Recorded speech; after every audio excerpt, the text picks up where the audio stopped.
Hello everyone, I'm Jeff Standley with Standley and Kraft, and today we're going to be making wax melts. Now it's been a little while since I've updated my website with wax melts, and I'm starting to run out of a lot of the ones that I sell. So I figured this would be a great time to go through and show people how to make wax melts and how I go about preparing my own. And if you're new to the channel or new to candle making in general, wax melts come in these little breakaway pouches just like this. They come in 6 separate ones, and they're made with a harder type wax so that you can break them and put little pieces into a candle warmer and it throws off the scent. So what we're going to be using today to do those is just your basic clamshell mold. And we're going to be using 2 different types of wax when I make these. If you're new to candle making or to making wax melts in general, there are a bunch of different waxes that you can use when making melts. There are waxes that work better, and there are definitely waxes that you absolutely don't want to use or cannot use. And I'll go through a little bit of the differences on those waxes and show you which waxes I use for my melts. So I think for this video, I'm going to go through and I'm going to pour a couple different sets of these. I'm going to be using some oils from Candle Science as well as Midwest Fragrance Company. And at the end, we'll go ahead and set up some labels and I'll show you exactly how I package these up. But for now, I'm going to go ahead and reposition the camera. We're going to go ahead and set up the table, and I'll go through and show you the waxes that I use and some of the waxes that you shouldn't be using.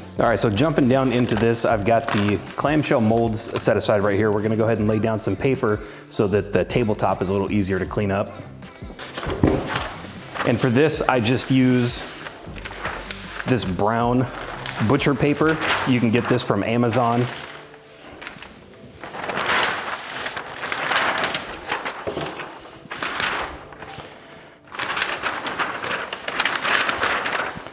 And I'm going to go ahead and cut off a section here.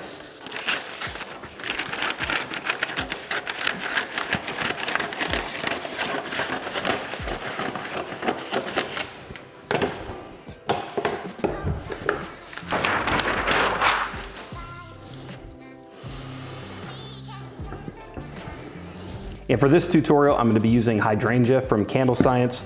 I'm going to be using Sea Mist from Candle Science. And then I'm also going to make some with sweet orange chili pepper from Midwest Fragrance Company, as well as cedar musk lavender from Midwest Fragrance Company.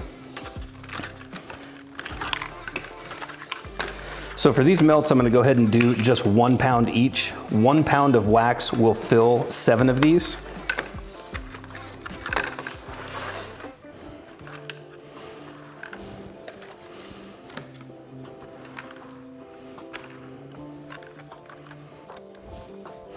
So I'm going to go ahead and lay those out, and then we'll go ahead and look at the different waxes that you can use for these. Go ahead and set these out of the way for now. Now typically with a wax melt, you want to use a wax that's going to be really hard so that when you pick these up, you can snap them. And this wax right here is called 4625. That's the reference number from this wax, and it is 100% paraffin. And it's extremely hard. You have to break this stuff with a hammer, and it snaps apart, which makes it really good to go in clamshells.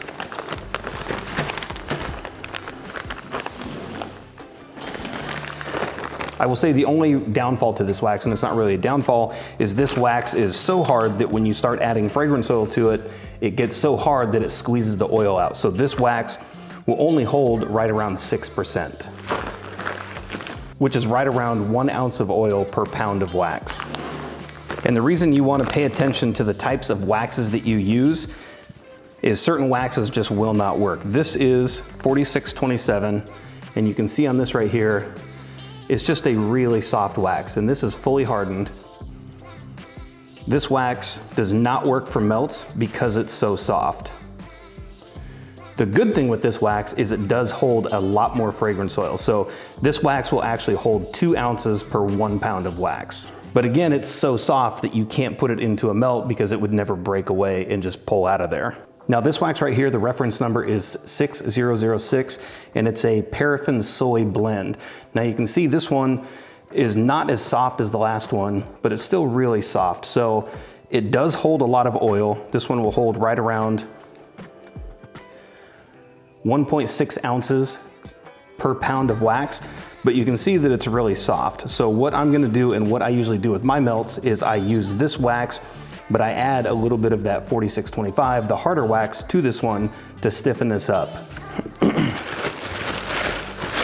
So what we're gonna do with this one is I'm gonna go ahead, we're gonna weigh out 1 pound of wax in this pitcher. And I'm gonna put right around 2 ounces of 4625.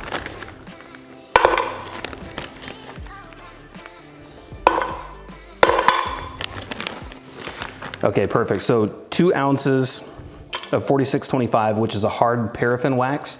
And then I'm gonna fill the rest with the 6006, which is the softer paraffin soy blend. And the reason I'm gonna do that is it makes the melts look really nice. You can add a lot more oil so you get a stronger scent throw. And mixing the 2 waxes will still give you a nice snap when you wanna break these out of here and give you a lot more oil to put into the wax. Okay, so we've got 16 ounces of wax, and we're gonna go ahead and set this on the hot plate and start melting it down. While that wax is melting down, we're gonna go ahead and pour our oil. And for this first batch, I'm using the sweet orange chili pepper. And if you haven't used the sweet orange chili pepper, this is definitely the nicest one I've ever used from Midwest Fragrance Company. And we're gonna go ahead and weigh out 1.6 ounces. It should be about the max that this wax will hold. Might hold a little bit more than that, so we'll. And you can see I'm pouring this against a thermometer. This helps with dripping and pouring down the side of the bottle.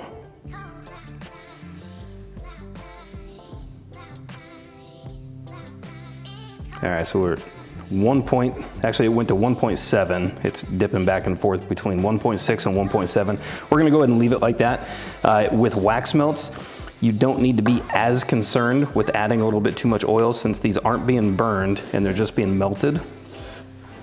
You can add a little bit more oil to your wax melts and still have a great product.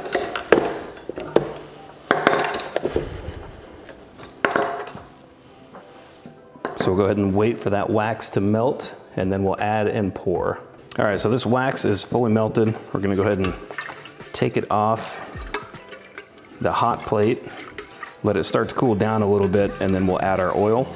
I went ahead and heated this wax up to about 185 degrees. With this wax, heating it up anywhere between 180 and 190, you're gonna be just fine. And then we're gonna let this cool down and we're gonna add our oil right around 180 to 175 degrees. All right, so we're gonna go ahead and pour this in. And then we'll stir somewhat aggressively just to make sure that mixes up and blends well. You don't have to stir for very long.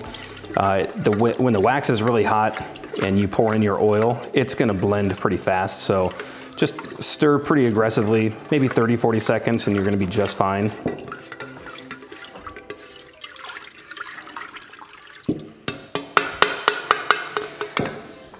When your wax gets to lower temperatures, that's when you really want to make sure that you stir really well, because at lower temperatures, it takes a little bit longer to bind with the oil to the wax. And we're gonna go ahead and fill these cavities all the way to the top. Not to the top of the cavities, but to the top of the wax melt.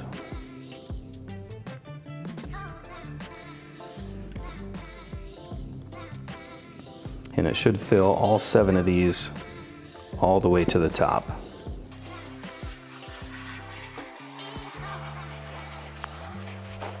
And I actually overfilled a couple of these, and this last one is a little short. All right, so we're gonna go ahead and lay out the next 7. I'm gonna go ahead and weigh out the wax and the oil, and we'll start pouring that one. All right, so we got the second one all the way melted down. And again, the temperature on this one is right around 180 degrees. We're gonna let this cool down just for a minute, and then we'll add our oil and pour this next 7. And I'm gonna pour this next 7 properly so that I fill all 7. Now that these are starting to harden up, I can tell that every single one of these has domed just a little bit, so I over poured each of those, which didn't leave me enough wax for the last one.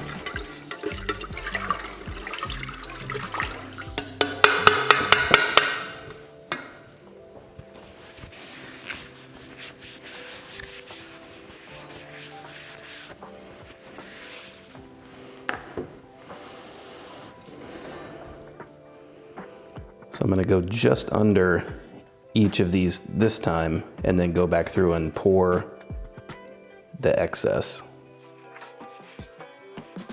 That one went to the top. All right, that was much better on that one. Now I'll go back through. That one's a little low.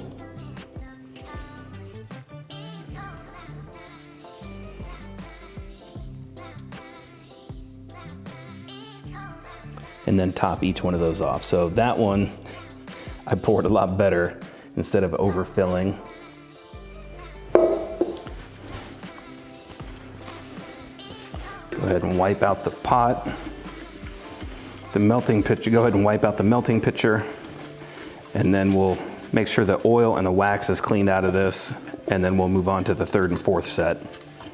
All right, so these are pretty much cooled down now. We're gonna go ahead and set some of these aside. We're gonna flip the tops, and then we're gonna go through and label these. Now, this is the one obviously that I under poured, and I'll use this one as a tester around the house. But the nice thing about using these clamshells is once you harden them up, they are pretty much ready to go, and that is it. And then for the labels on these, I use the Avery reference number 22822, and it is a 2x3 clear label.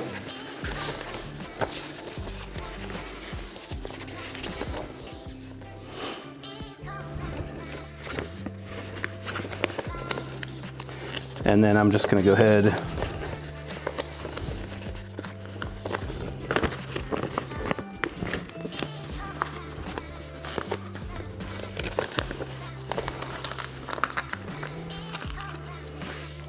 and peel these off. And for placing these labels, there is no real trick to doing it. I just go ahead and eyeball it and then stick down in the middle and then press to the outsides.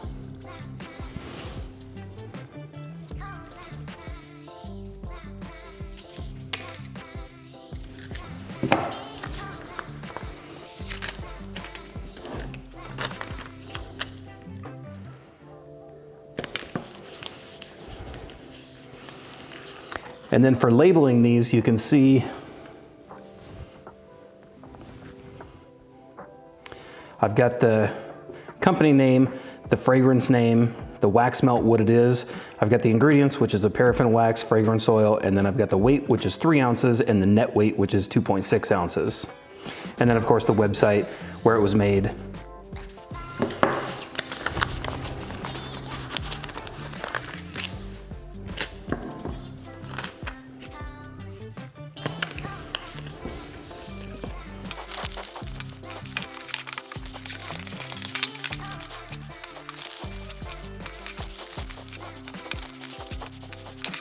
All right, so that's pretty much it when it comes down to melt. And the only time the recipe is really gonna differ from that is if you're using different waxes. Like I did in this video, I blended 2 different ones. And if you do that, you might need to test a little bit to make sure that you get the right fragrance oil percentage in your wax. Because it could be wildly different going from the 4625, which is 100% paraffin, and it holds around 6%, and jumping over to like a soy 464, which is 100% soy, and that holds 12%, which would be about 2 ounces per pound. So of course, blending those 2 together, you're not gonna get a full 2 ounces per pound, but you can definitely get a lot more than the 6% or the 1 ounce per pound. And if you do decide to blend your own waxes, I would definitely say just go ahead and blend them together. I usually start with a mix of 50-50 just to see what it looks like. And if it comes out too soft or too hard, I usually move it back and forth until I get the right consistency or until you get a good snap with your wax. Now for the waxes that I use today, 6006, which is a soy paraffin blend, and then the 4625, which is 100% paraffin, I found right around like 10 to 15, maybe 20% of the 4625 will give you a nice real solid snap when adding to the 6006, but still give you a lot of room to put a lot of oil in there. So you end up with a good, strong scented wax melt. And of course there are a bunch of different ways to do this one. So if you have any suggestions or if you use a different blend of wax, please let me know in the comment section down below. And of course, if you have any questions on what I did today as far as waxes, blending, temperatures, the oils, anything like that, please let me know in the comment section down below. You can also send me an email, and that email is jeff@stanleyhandcrafted.com. And of course, the conversation is always going on the Facebook group, which is DIY candle making, and I've included a link to that in the video description down below. I've also included all of the social media platforms that if you want to follow me on, you can jump down there, click on those, send a follow, and you can catch me on Instagram, Facebook, TikTok, my website, and I do have a text phone number if you want to reach out and sign up for any of the alerts that I send out, and that number is 253-303-7968. And of course, if you liked the video, subscribe, hit the thumbs up button, and thank you for watching.